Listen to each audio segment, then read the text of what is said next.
Brought to you by TechnoSpark 20 series smartphones.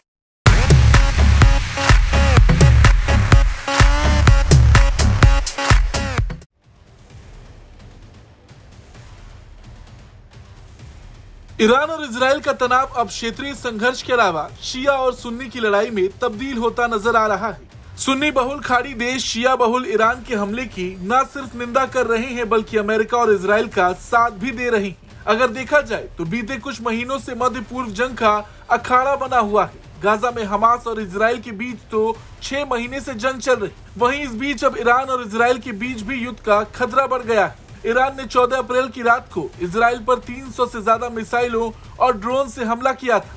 Israel का दावा है कि उसने ईरान से आई 99% मिसाइलों और ड्रोन को मार गिराया।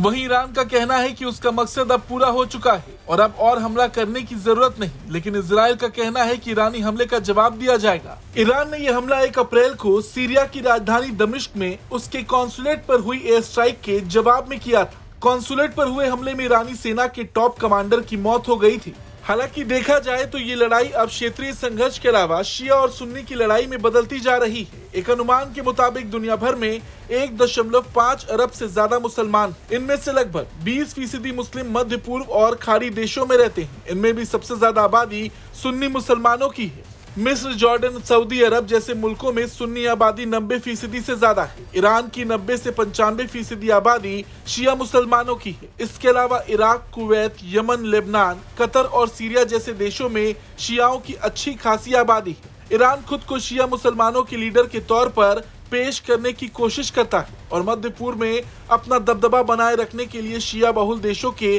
चरमपंथी संगठनों का समर्थन करता है। आपको बता दें, शिया और सुन्नी के बीच का संघर्ष मजहबी है। दोनों ही कुरान और शरीयत को मानते हैं। हालांकि इसके बावजूद ये संघर्ष पैगंबर मोहम्मद की मृत्यु के बाद से ही जारी है। पैगंबर मोहम्मद की मृत्यु के बाद शिया एक और हजरत अली इब्न अली तालिब को तो सुन्नी अबू बकर को अपना खलीफा मानते हैं। अब देखा जाए तो इजराइल पर ईरानी हमले के बाद मध्य पूर्व में शिया और सुन्नी के बीच संघर्ष का खतरा भी बढ़ता जा रहा है। इसे ऐसे समझिए कि शिया बहुल ईरान के हमले का सुन्नी बहुल सऊदी अरब, जॉर्डन और संयुक्त अरब अमीरात ने भी जवाब दिया। इसके बाद अमेरिकी राष्ट्रपति जो बाइडेन ने कहा कि अलायंस ने एक युद्ध को टाल दिया है। इसके बाद माना जा रहा कि मध्य पूर्व में अमेरिका की अगुवाई में एक नया अलायंस तैयार हो रहा। वॉल स्ट्रीट जर्नल की रिपोर्ट के मुताबिक संयुक्त अरब अमीरात और सऊदी अरब ने अमेरिका के साथ न सिर्फ अपने हवाई क्षेत्र से जुड़ी जानकारी साझा की बल्कि ईरानी योजनाओं के बारे में भी बताया।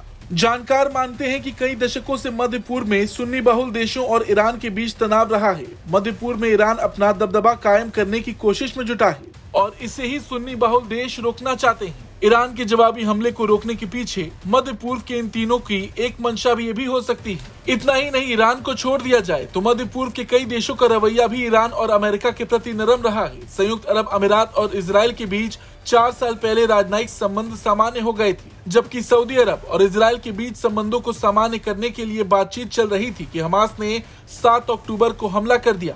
जॉर्डन और इजराइल के बीच 1994 से संबंध सामान्य हैं। जॉर्डन दूसरा अरब मुल्क है जिसने इजराइल को मान्यता दी है। वहीं इजराइल को मान्यता देने वाला पहला मुल्क मिस्र है। अब तक इजराइल को मध्य पूर्व के जितने देशों ने मान्यता दी है या संबंध सामान्य करने की कोशिश कर रहे, वो सभी सुन्नी बहुल हैं। अगर देखा जाए तो ईरान और इजराइल के बीच अभी तक तनाव कम नहीं हो रहा। इजराइल जवाबी हमला करने की बात कह चुका है। वहीं ईरान का भी कहना है कि अगर इजराइल ने जवाबी हमला किया तो अंजाम बुरा होगा, लेकिन देखना ये होगा कि आखिर इजराइल अगला कदम क्या उठाता है। ब्यूरो रिपोर्ट, भारत तक।